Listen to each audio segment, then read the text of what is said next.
पूरे इंडिया में 140 करोड़ लोग होंगे। अगर किसी को बुखार आती है तो 4 या 5 मेडिसिन का नाम ही लिया जाता है। तो क्या वो 4-5 मेडिसिन इनफ होती है? ऐसा नहीं है कि बस 4 या 5 ही ब्रांड्स मार्केट में अवेलेबल है। There are an number of brands. जैसे पैरासिटामोल आपको पता है फीवर रिड्यूस करता है। अब उसका पेटेंट भी खत्म हुआ है, तो अभी कोई भी कंपनी सिमिलर वो ड्रग मैन्युफैक्चरिंग करके बेच सकती है। नई बीमारी आ गई है तो किसी मतलब डॉक्टर ने देखा कि ये तो समझ में नहीं आ रही, कुछ तरह की बीमारी है, तो अब उसमें क्लिनिकल ट्रायल लगेंगे। तो कैसे ट्रायल होगा, कैसे स्टार्ट होगा ये प्रोसेस? जैसे मैं बेस्ट एग्जांपल कोविड का दे सकती हूँ। तो सब इंसानों पर ट्रायल कर दिया? नहीं, ऐसा नहीं था। अच्छा, कोई पेशेंट अगर क्लिनिकल ट्रायल पे जा रहा है तो उसको डॉक्टर से क्या सवाल पूछने चाहिए? उसको तो सबसे पहले पूरा ट्रायल का इंफॉर्मेशन लेना चाहिए कि बट जो ट्रायल जिन लोगों पे करते हैं उनको पिक की तरह ट्रीट किया जाता है। नहीं, ऐसा नहीं है। This is for our benefit. और अगर हम गिनी पिग जैसे यूज हो रहे होते तो फिर बाकी कंट्रीज तो ये ट्रायल्स कर नहीं रहे होते, बस इंडिया या पुअर कंट्रीज ही कर रही है।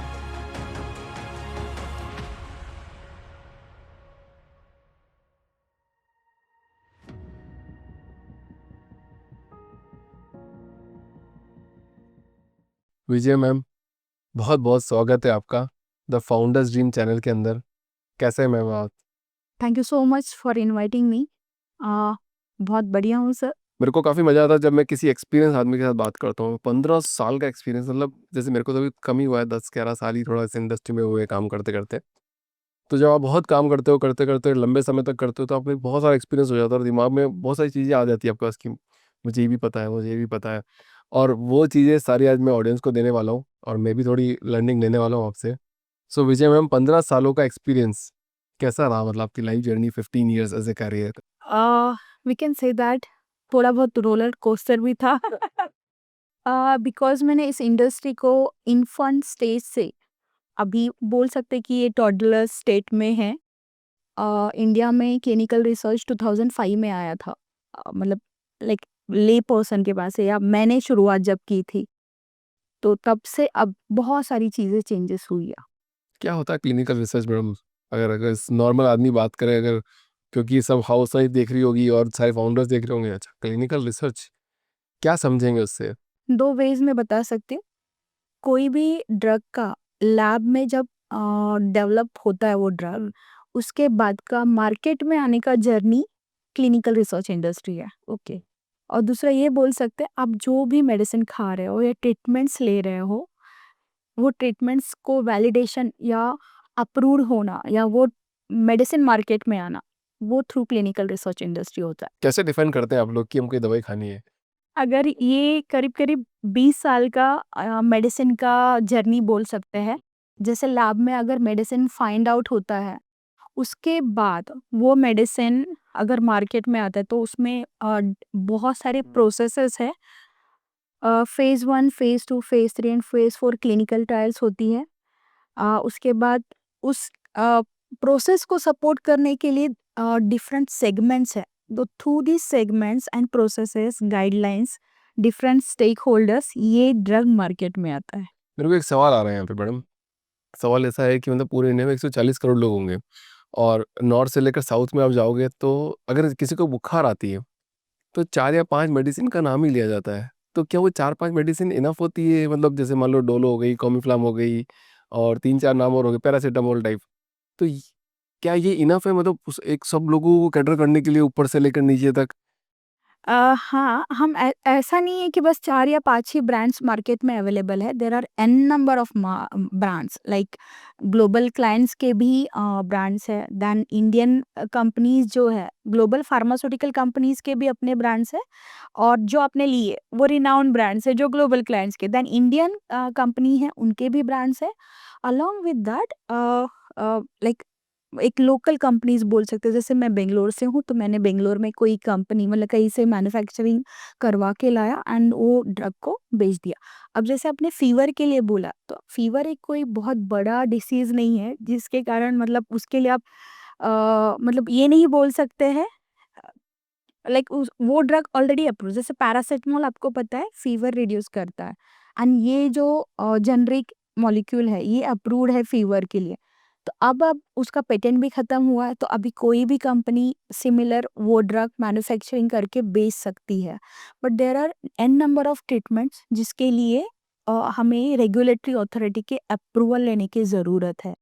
जो न्यू ट्रीटमेंट्स है, तो उसमें हम बोल सकते हैं डिफरेंट कैंसर्स हो गए, रेयर डिसीजेस हो गए, या different like super speciality segment में जैसे ऑफ्थाल्मी, कार्डियोलॉजी में ऐसे कुछ डिसीजेस है, या ऐसे कुछ ट्रीटमेंट्स की हमें ज़रूरत है जिससे लोगों का लाइफ और अच्छा या बेहतरीन हो सकता है। तो आप जो काम करते हो वो सब बी2बी कंपनीज़ के साथ में काम करते हो कि जितनी भी कंपनी जो मेडिसिन बना रही है या फिर सिर्फ़ मेडिसिन बना रही है उन्हीं में काम करते हैं या और भी काम करते हैं? मेडिसिन बना रही है या ये मेडिसिन मार्केट में लाने के लिए उनको हेल्प कर रही है, लाइक उनको कॉन्ट्रैक्ट रिसर्च ऑर्गेनाइजेशन बोलते हैं, तो उनके साथ हम काम करते तो मैंने जनसंख्या वाला सवाल इसलिए बोला था कि क्योंकि सिर्फ़ 4% के आसपास ही क्लिनिकल रिसर्च होती है। हैं। सी अपने इंडिया में 4% होती है, ऐसा नहीं कि क्लिनिकल ट्रायल्स बस इंडिया में हो रही है, क्लिनिकल ट्रायल्स अक्रॉस वर्ल्ड हर कंट्री में होती है। अगर आपको आश्चर्य लगेगा, होनी कहाँ चाहिए ज़्यादा, जहाँ ज़्यादा पॉपुलर, बट हो रही है यूएस में ज़्यादा। ऐसा या क्यों? दे आर वेरी अवेयर, बहुत सिस्टमैटिक इकोसिस्टम है, पीपल आर नॉलेजेबल, वहाँ के गाइडलाइंस हम बोल सकते हैं कि लाइक हमारे यहाँ एक दूसरा भी एस्पेक्ट है कि we can not influence patient to come in and participate in the trial, but global में ऐसा है कि they are not in that category, vulnerable नहीं बोल सकते उनको, मतलब हमारे एक पुअर कैटेगरी है जहाँ पे रेगुलेटरी को ये लगता है कि हम उनको इन्फ्लुएंस करें to come in the trial, but अगर आप ग्लोबल में देखोगे ऐसा नहीं, उनके लिए ऑलरेडी गवर्नमेंट ने इंश्योरेंस दिया है, तो थोड़ा सा ना यहाँ पे कुछ चेंज होना चाहिए सो दैट ये 4% बढ़ सकता है। मतलब क्या है मतलब अगर इंडिया में अगर क्लिनिकल ट्रायल को देखा जाए तो क्या गलतफ़हमी है लोगों को लेके? ये कि इंडिया को यूज किया जा रहा है as a guinea pig foreign countries, ये सबसे बड़ा मिथ है इंडिया में, जबकि ऐसा नहीं है। और अगर मैं लोगों को ये क्वेश्चन करूंगी कि ये मेडिसिन है, ये किसी पे टेस्ट नहीं हुआ है, क्या आप ये खाना चाहोगे, या ये यूरोप कंट्री में टेस्ट हुआ है और इंडिया में हम इसको मार्केट कर रहे हैं, तो क्या आप खाना चाहोगे? बट अगर सेकंड उनको ऑप्शन दिया कि लाइक अब आपके पास कोई ट्रीटमेंट अवेलेबल नहीं है, आप अभी अगर ट्रीटमेंट नहीं लोगे तो शायद आप नहीं बच सकते, तब ले लेंगे। तो ये मेंटालिटी जो है ना, ये चेंज होनी चाहिए। मतलब ये क्या इसमें छोटे हॉस्पिटल भी मतलब क्लिनिकल ट्रायल करते हैं, बड़े हॉस्पिटल भी करते हैं? कौन सही है इसमें, अच्छा कौन है? सी हम जो भी करते हैं वो गाइडलाइंस के थ्रू ही करते हैं। सो हमारा एक गाइडलाइन है कि कम से कम 50 बेडेड हॉस्पिटल होना चाहिए, उसके पास एमआईसीयू आईसीयू होना चाहिए। अगर पेशेंट को during the conduct of clinical trial कुछ इश्यूज आते हैं या एडवर्स इफेक्ट या सीरियस एडवर्स इवेंट होते हैं, तो we have the facility to like give them a treatment. तो अगर हॉस्पिटल में देखा जाए तो ये गाइडलाइन है कि मिनिमम 50 बेड होना चाहिए, मैक्सिमम फिर 1000-2000 बेडेड वाला हॉस्पिटल भी चलेगा। देन जो डॉक्टर्स है, they should be experience in clinical trials.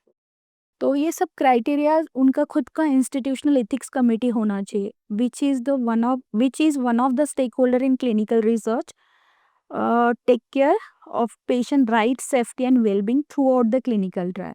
तो ये अगर हॉस्पिटल के पास होता है तभी ट्रायल होती। अच्छा 2 गाइडलाइन है मैंने इसमें लिखा है जैसे आईसीजीसीपी ठीक है और एनडीसीटी 2019 ये कहाँ की गाइडलाइन है? ये इंडियन की गाइडलाइन है या यूरोप की है ये? एनडीसीटी 2019 इंडिया की है, आईसीजीसीपी ग्लोबल, मतलब और आप ये दोनों गाइडलाइन फॉलो करती हैं? इंडिया दोनों गाइडलाइन फॉलो करता है। क्यों ऐसा इंडिया को दोनों क्यों करना पड़ता है? जैसे मैंने बोला, पेशेंट पॉपुलेशन में डिफरेंस है, वहाँ के पेशेंट्स और हमारे यहाँ के पेशेंट में, जैसे हमारा एक गाइडलाइन बोलता है कि हमें इन्फ्लुएंस करके नहीं लेना है पेशेंट को, मेन इंपॉर्टेंट भी यही आ रही बार-बार। हमें पेशेंट को सारी चीज़ें सही बतानी है। तो एनडीसीटी 2019 में आया है इंडिया में, तो इसमें एक जैसे एथिक्स कमेटी जो है, इंस्टीट्यूशनल एथिक्स कमेटी, इसको एम्पावर किया है। तो इसमें पेशेंट के राइट सेफ्टी और वेलबींग कैसे होना चाहिए उसके बारे में बताया है, एथिक्स कमेटी कैसे फॉर्म करनी चाहिए, हर एक मेंबर का कमेटी में जो है उनका क्या रोल रहेगा फॉर दीज मेंशन रिस्पॉन्सिबिलिटी। और अगेन इसमें ये भी एक रूल आया था कि अभी जो भी न्यू मॉलिक्यूल हम इंडिया में क्लिनिकल ट्रायल्स करेंगे, वो ऑडियो वीडियो कंसेंटिंग होगा पेशेंट का, ये बस इंडिया में ही है। ऑडियो वीडियो को होना चाहिए मतलब ये कंपल्सरी है। हाँ, जैसे मतलब अगर मैं किसी पेशेंट को ट्रायल में एनरोल कर रही हूँ और वो न्यू मॉलिक्यूल है, मतलब न्यू मेडिसिन है जिसका अभी तक मार्केट में प्रेजेंस नहीं है, तो उसका ऑडियो वीडियो कंसेंटिंग होना चाहिए। Even though inform consent form लेना पेशेंट से बहुत ज़रूरी है before participation in the clinical trials. But audio video consenting ये होता है जहाँ पे डॉक्टर्स पेशेंट को सारी इन्फॉर्मेशन दे रहे हैं अबाउट द ट्रायल, और पेशेंट वो कैमरा के सामने ही बोल रहा है कि हाँ, मैं इस ट्रायल में पार्टिसिपेट करने के लिए रेडी हूँ। तो इसको बोलते हैं ऑडियो वीडियो कंसेंटिंग, और ये होती है, बहुत अच्छे से होती है, करीब-करीब मतलब 45 मिनट्स से 1.5 घंटे की होती है, जहाँ पे डॉक्टर सारी बातें, मतलब क्लिनिकल ट्रायल्स में उनके साथ क्या-क्या होने वाला है, ड्रग क्या है, उनके राइट्स क्या है, उनकी रिस्पॉन्सिबिलिटीज़ क्या है, कितना विज़िट्स होगा, किस तरह से ट्रीटमेंट चलेगा, ये सब बताते हैं। किसी की डेथ हो जाती है क्लिनिकल टाइम में तो? एक्चुअली क्लिनिकल ट्रायल्स के कारण ही हम नहीं बोल सकते डेथ होती है। जैसे एग्जांपल है, एक समझ लीजिए एक एंटी ओबेसिटी मॉलिक्यूल मार्केट में आ रहा है। अभी वो जब मार्केट में आएगा तब क्या होगा, मैं भी खाऊँगी, एक 18 साल का मतलब कोई खाएगा, तो वो उसका जब मार्केटिंग होगा वो अलग है, और लॉन्च जब होगा प्रोडक्ट तब अलग होगा। बट जब ट्रायल्स होती है ना, तब हम हमारे कुछ ऑब्जेक्टिव होते हैं कि ये ट्रायल मतलब जैसे अगर ऑब्जेक्टिव है कि लाइक हमें कार्डियोवास्कुलर आउटकम्स देखने हैं, तो हम ऐसे पेशेंट को लेंगे जिसका ऑलरेडी कुछ कोमॉर्बिडिटीज़ है, जिसको हार्ट अटैक आया है, जिसको हाइपरटेंशन है, जिसको टाइप 2 डायबिटीज़ मतलब अनकंट्रोल्ड है, या उसका कुछ रेंज रहेगा। तो आप अगर सोचो जिसकी इम्यूनिटी या हेल्थ ऑलरेडी कॉम्प्रोमाइज़ है, ऐसे पेशेंट को हम अगर मेडिसिन दे रहे हैं, जिसका लाइफ एक्सपेक्टेंसी कम है, तो ऑब्वियस उसको कुछ ना कुछ थ्रू आउट द टाइम, मतलब जिसको 2 या 3 हार्ट अटैक आए हैं, और अगर उसको 4th अटैक आया, तो दैट डज़न्ट मीन वो क्लिनिकल ट्रायल्स के कारण आया है। सो ये जो हम सोचते हैं ना कि ऑन्कोलॉजी क्लिनिकल ट्रायल्स में या ये सुपर स्पेशलिटी सेगमेंट में डेथ होती है या सीरियस एडवर्स इवेंट होते हैं, that is not exactly because of like molecule. वो हो सकता है उसका डिसीज़ प्रोग्रेशन हो। सेकंड थिंग, सी पेशेंट को किसके कारण क्या होगा इसका पूरा असेसमेंट होता है। अगर समझो कोई इवेंट होता है during the conduct of clinical trial, पूरा टीम इंस्टीट्यूशनल एथिक्स कमेटी का जो 7 से 12 मेंबर्स होते, नहीं 7 से 15 मेंबर होते हैं, वो बैठते हैं। जो भी डॉक्टर और उनकी टीम डेलीगेटेड है उस प्रोजेक्ट पे, वो आके पूरा प्रेजेंटेशन देती है कि क्या ट्रीटमेंट शुरू था, पेशेंट को ऐसा क्यों हुआ, डॉक्टर्स का ओपिनियन क्या है कि क्यों हुआ डेथ, तो उसके भी टर्म्स एंड टर्मिनोलॉजीज होती है। और ये सब होने के बाद फिर एक आउटकम निकलता है दोनों मतलब पार्टी से, लाइक डॉक्टर का team and institutional ethics committee, कि ये क्यों हुआ, एंड देन वो आउटकम रेगुलेटरी को नोटिफाई किया जाता है।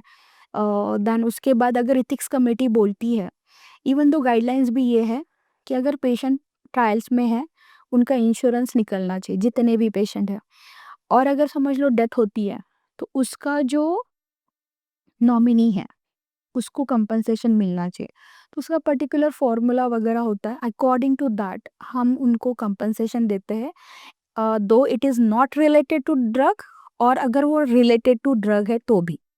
अच्छा, एक एग्जांपल लेके चलते हैं, जैसे रूमेटॉइड अर्थराइटिस है।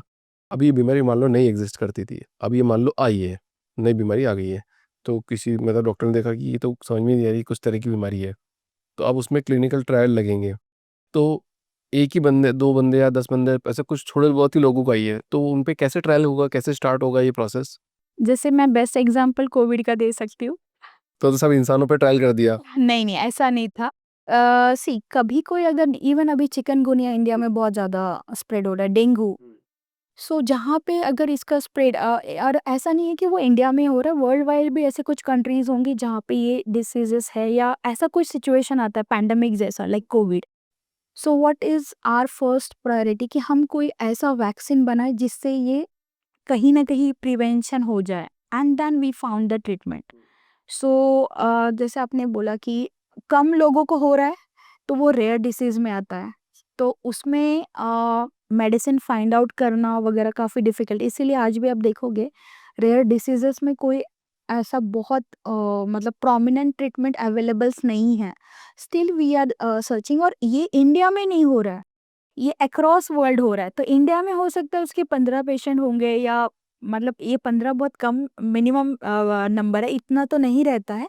बट समझ लो ऐसे 1000 पेशेंट इंडिया में है, बट हो सकता है दूसरे कंट्री में 5,000 हो। तो जब भी ट्रायल होता है वो एक कंट्री में नहीं होता, क्योंकि as per the guidelines we require different location, different ethnicity and diversity, and then वो पॉपुलेशन पूरा आएगा एंड फिर ट्रीटमेंट निकले। तो अभी जैसे आपका ट्रेनिंग सेंटर भी है, राइट?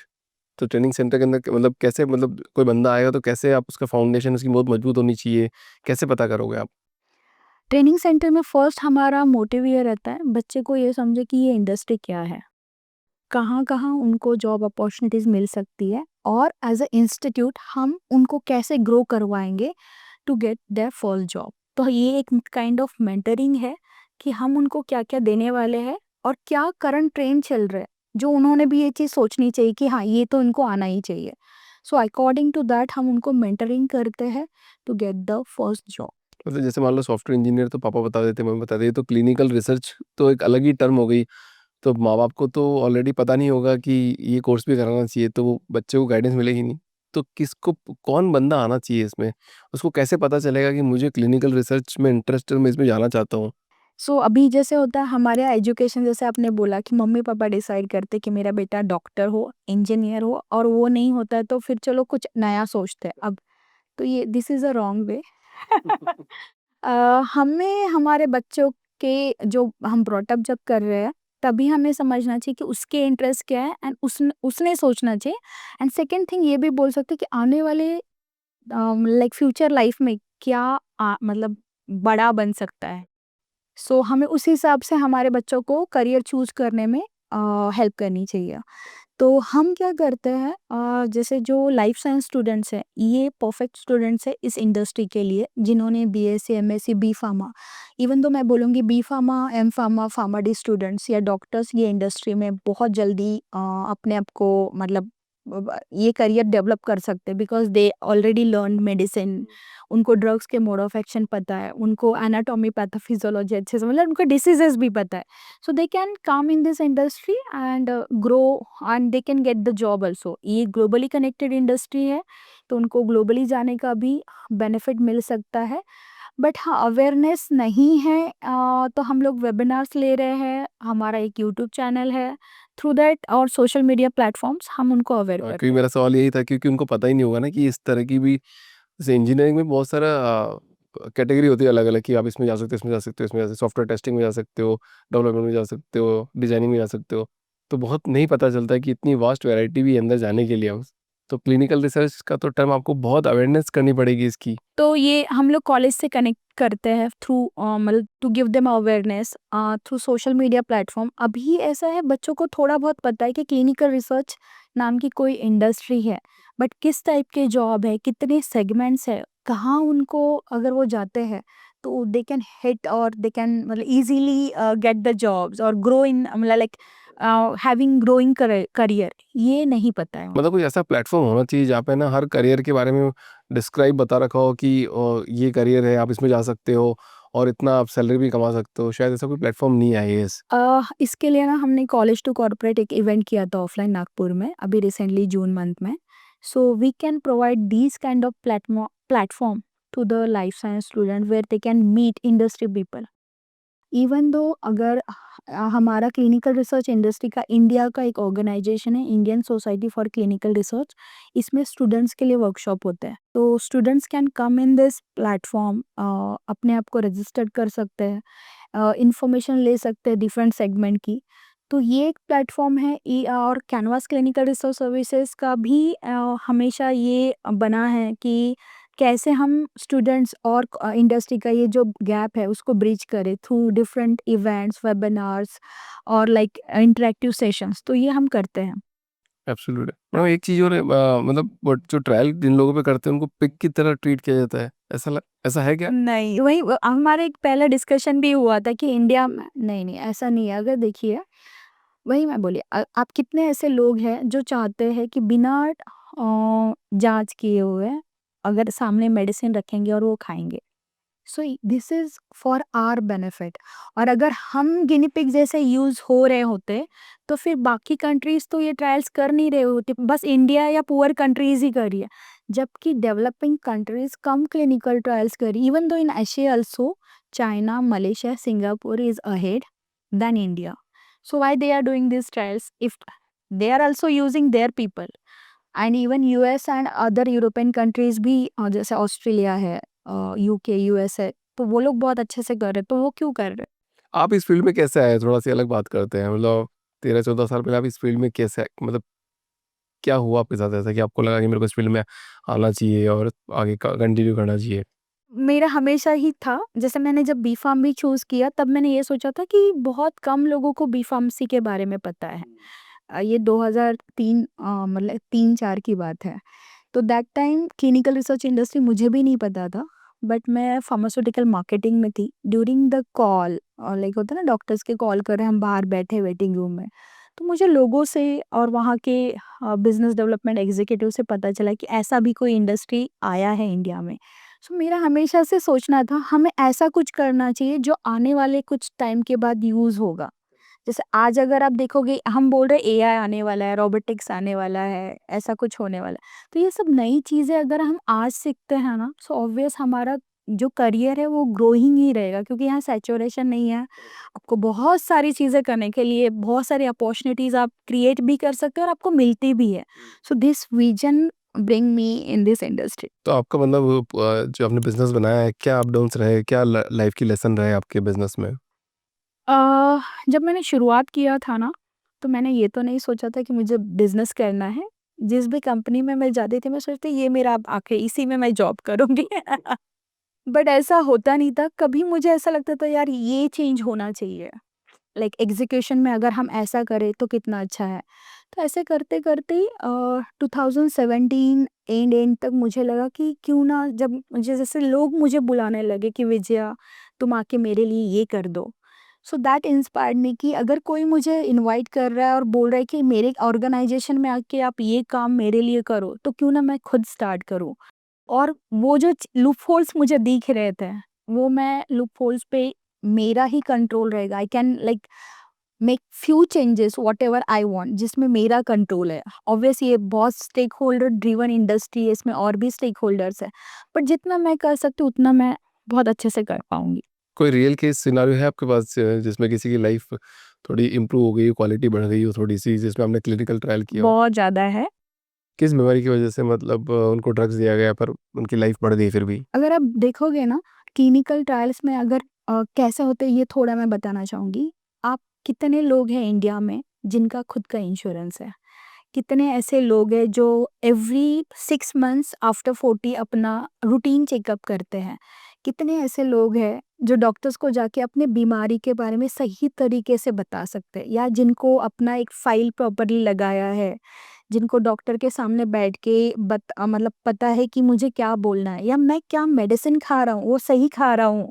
बहुत बार मैंने ये भी देखा जो लाइक ओल्ड एज लोग हैं हमारे यहाँ, गलत मेडिसिन खाते हैं। लाइक डॉक्टर ने डोज़ कुछ दिया है या बोला है सुबह खाना है, जैसे हाइपरटेंशन की मेडिसिन है, वो खाली पेट खानी है, वो खा रहे हैं रात में सोते वक़्त, तो ये भी होता है।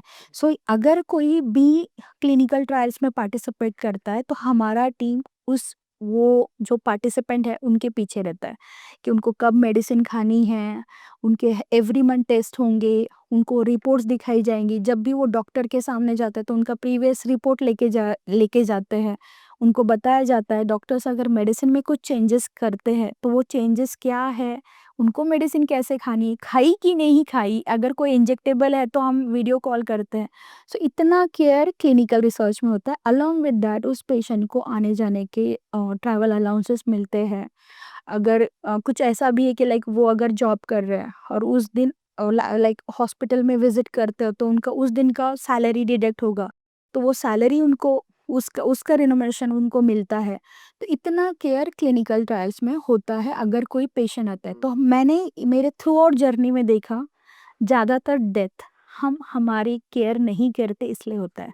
तो एक रियल मतलब बताना चाहूँगी कि एक पेशेंट था, क्लिनिकल ट्रायल्स में पार्टिसिपेट किया, बट उसने मतलब एक होता है ना कि एक कैजुअल अप्रोच, हमें ही नहीं बताया कि उसको लाइक मतलब फूट अल्सर है। तो मतलब किस किस लेवल का है, जैसे लाइक एवरी 1 मंथ उसका विज़िट हो रहा था। तो वो फूट अल्सर इतना ज़्यादा बढ़ा कि उसको पूरे ऑर्गन में उसका इन्फेक्शन वगैरह हो गया एंड उसके कारण उसकी डेथ हो गई। तो ये हमें नहीं करना चाहिए। तो हम ये काउंसलिंग भी करते हैं और यहाँ पे ऐसा हो गया था, बहुत टाइम भी नहीं हुआ था उसको, जस्ट एनरोल हुआ एंड ये चीज़ उसको हुई थी। पर यही चीज़ अगर शायद वो हमारे साथ मतलब कम्युनिकेट करता या थोड़ा टाइम होने के बाद ये चीज़ होती तो शायद वो नहीं मरता था। तो ये एक चीज़ बता सकती हूँ। और जितने भी पेशेंट है ओल्ड एज हमारे क्लिनिकल ट्रायल्स में पार्टिसिपेट करते हैं या कोई भी इवन जो लाइक अबव 18 भी है, तो उसकी पूरी केयर होती है। तो ये एक है। सेकंड मैं बताना चाहूँगी, मैंने ऐसे कुछ मॉलिक्यूल्स पे ट्रायल्स किए थे, जैसे renal cell carcinoma. Generally cancer जब होता है तो पेशेंट कैंसर हुआ ये सोच के ही वो सोचता है कि अब मैं मर जाऊँगा, तो वो इतना डिप्रेशन में जाता है। तो हमारे तरफ से उनकी काउंसलिंग होती है। फाइज़र का एक मॉलिक्यूल था एक्ज़िटेनिब, उसमें मैं as a clinical research coordinator काम करती थी। मैंने फर्स्ट टाइम देखा, क्योंकि आपने सुना होगा कीमोथेरेपी लेने के बाद बाल झड़ते हैं, vomiting, fever, patient weakness feel करता है। वो टैबलेट देख के मुझे ही इतनी खुशी हुई थी, वो इतनी छोटी टैबलेट थी और वो खाने से मैंने देखा कि जो लीजन साइज़ था, वो मतलब डे बाय डे मतलब एवरी मंथ जब भी हम उसका स्कैन करते थे, तो वो कम तो हो रहा था, बट लिटरली उसका मतलब रेनल सेल कार्सिनोमा ये किडनी को होता है, वो पूरे मतलब डिमिनिश हो गए थे। तो ये है मतलब न्यू ड्रग का मतलब नाउ जो भी न्यू ड्रग्स आ रहे हैं मार्केट में थ्रू क्लिनिकल ट्रायल उसका पावर। और एक चीज़ मैं एक डॉक्टर का ये मतलब एक्सपीरियंस बताना चाहूँगी। अभी रिसेंटली 20th में हम लोग इंटरनेशनल क्लिनिकल ट्रायल्स डे मनाते हैं। जो भी इस इंडस्ट्री में हैं उनको लाइक ग्रैटिट्यूड देने के लिए और जो अवेयरनेस स्प्रेड करने के लिए। तो डॉक्टर्स ने एक मतलब उनका स्पीच चल रहा था। ही इज़ अ कार्डियोलॉजिस्ट और वो ये बोल रहे थे कि आज से 30-40 साल पहले अगर हार्ट अटैक आता था, तो हमारे पास कुछ भी ट्रीटमेंट नहीं था। हम लोग क्या करते थे, पेशेंट को मतलब बेड रेस्ट देते थे और 1 मंथ उसको लिटा के ही रखते थे। तो यही एक ट्रीटमेंट मतलब था, लाइक प्रिवेंशन बोल सकते हैं हार्ट अटैक होने के बाद। तो इसमें ज़्यादातर पेशेंट की डेथ ही होती थी। But nowadays if you find कि देयर आर मेनी मतलब ट्रीटमेंट्स है और सर्जिकल प्रोसीजर्स है। मतलब अगर हार्ट अगर डैमेज भी हो गया तो हम बहुत सारी ऐसी चीज़ें कर सकते हैं जिसके कारण पेशेंट अपनी लाइफ फिर से जैसे थी वैसे जी सकता है। तो एक पेशेंट ने खुद बताया उसको 3 बार हार्ट अटैक आया, फिर भी आज वो अच्छे से जी रहा है। सो this is the beauty of this industry. अगर ये नहीं रहता था, तो न्यू मेडिसिन मार्केट में नहीं आते थे एंड पेशेंट को क्यूर नहीं मिलता था। Absolutely right. अच्छा, इसमें एक ना क्लिनिकल डेटा मैनेजमेंट भी होता है, वो क्या होता है मैडम? सो जैसे मैंने बोला इसमें बहुत सारे सेगमेंट हैं। ये ड्रग का जर्नी है from lab to market. So first होता है क्लिनिकल ट्रायल मैनेजमेंट, जहाँ पे रॉ डेटा जनरेट किया जाता है। क्लिनिकल डेटा मैनेजमेंट में जो डेटा हमने जनरेट किया है वो डिफरेंट टूल्स में हम अपडेट करते हैं, उसको वैलिडेट करते हैं। तो वो होता है क्लिनिकल डेटा मैनेजमेंट। उसके बाद होता है फार्माकोविजिलेंस। जितने भी ड्रग मार्केट में उस पे वॉच रखने का काम ये सेगमेंट करता है। आपने सुना होगा रैनिटिडिन मार्केट से विथड्रॉल हुआ रिसेंटली, हाँ। तो क्योंकि कुछ कार्सिनोजेनिक इफेक्ट फाइंड आउट हुए, तो ये कैसे पता चला? ये फार्माकोविजिलेंस के कारण।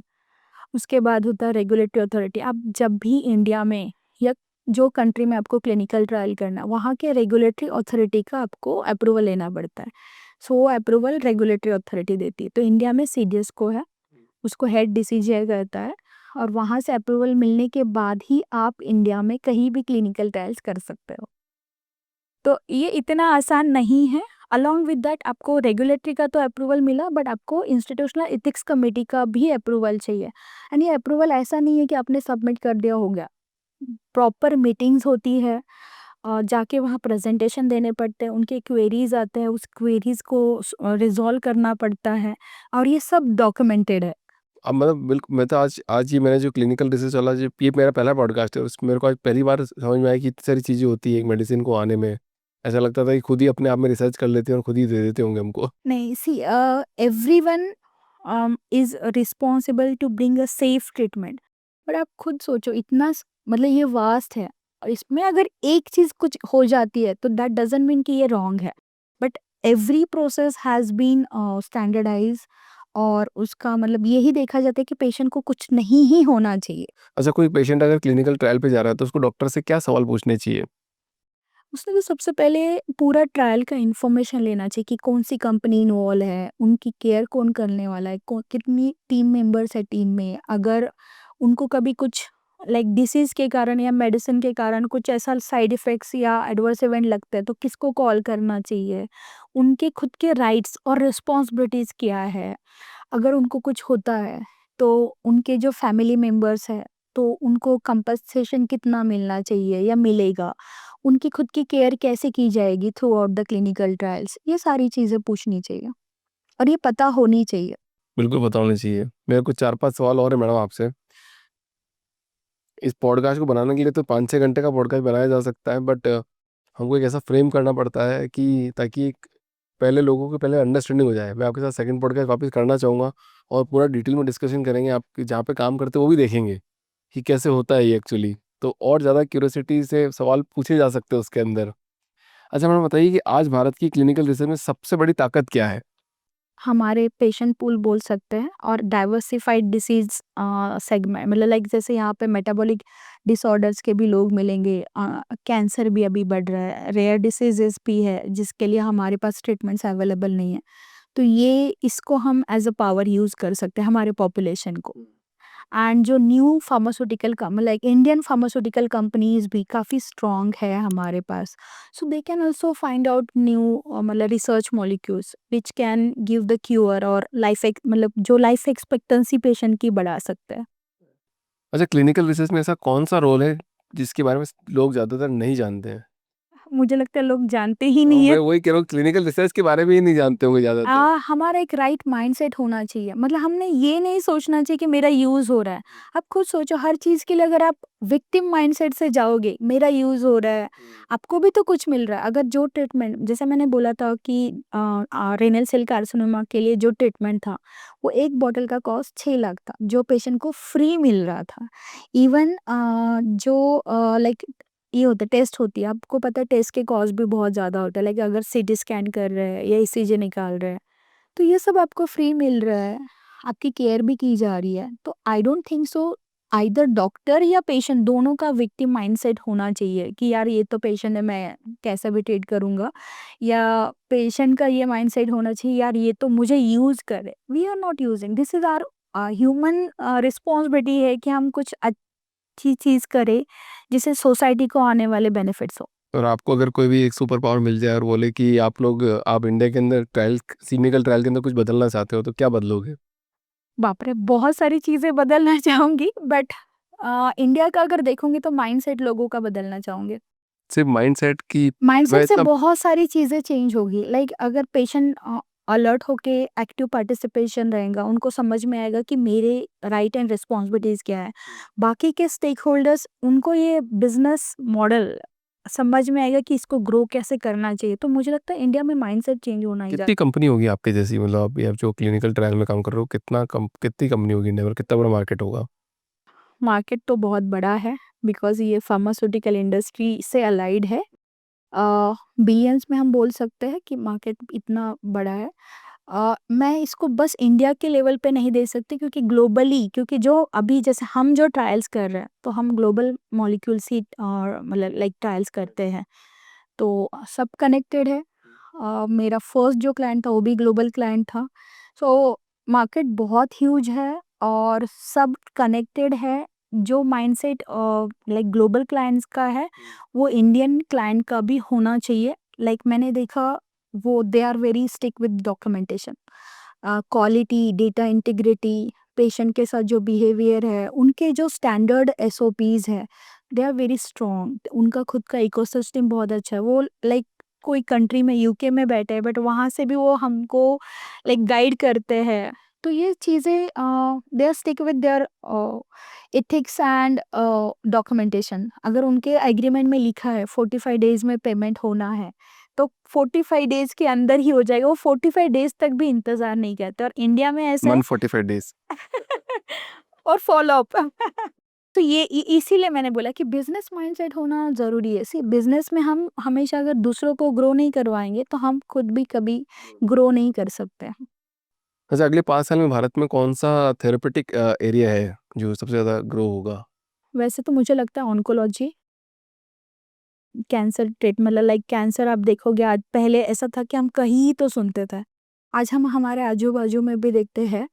तो उसके बाद मुझे लगता है मेटाबॉलिक डिसऑर्डर्स, उसमें टाइप 2 डायबिटीज़, ओबेसिटी, ये इस पे आएँगे ज़्यादा ट्रायल्स। अच्छा, आपको लाइफ में सबसे ज़्यादा सपोर्ट किसने किया? मैं ऐसी थी कि मैंने सपोर्ट लिया सबसे, बट अगर मैं बोलूँगी तो मेरी मदर ने मुझे बहुत ज़्यादा सपोर्ट किया है। She has a blinded trust, जो बोलते कि मुझे ये करना है, हाँ चलो ठीक है, अब मुझे बिज़नेस शुरू करना है, मुझे इतने लाख रुपए चाहिए। क्योंकि ये बिज़नेस ऐसा नहीं है जिसमें आप थोड़े से पैसे से शुरू कर सकते हैं, जहाँ आपको ग्लोबल क्लाइंट को ऑन फ्लोर लेके आना है। सो मुझे मेरी मम्मी ने बहुत ज़्यादा सपोर्ट किया। उसके बाद मैं बोलूँगी मुझे 12 साल का बेटा है, he has given a good support. मतलब he is ready to stay in a day care.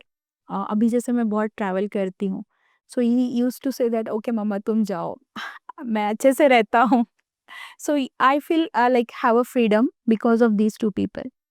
मतलब ये टॉपिक, मतलब देखो डाइवर्सिटी बहुत वास्ट टॉपिक है। मेरे को लगता है डिटेल डिस्कशन को करना चाहिए, इस पे एक अच्छा पॉडकास्ट और बनाना चाहिए, ताकि ज़्यादा से ज़्यादा हम इसकी अवेयरनेस कर सकें, क्योंकि इंडिया में है नहीं। और जितने भी फार्मास्यूटिक जो भी बी फार्मा करते हैं, जो भी फार्मेसी का जो कोर्स कर रहे हैं बच्चे हैं, उनको इसके बारे में ज़्यादा से ज़्यादा अवेयरनेस फैले और उनको पता चले कि यार हमारा करियर यहाँ पे भी हम और अच्छा करियर बना सकते हैं, या फिर खुद की कंपनी भी खोल सकते हैं इस पर्टिकुलर सेक्टर के अंदर। सो पर आज के लिए आपके लिए बहुत बहुत धन्यवाद मैम, आने के लिए और एक नया टॉपिक इस प्लेटफॉर्म पे देने के लिए। Thank I you am so so glad much ma'am. यार, थैंक यू सो मच।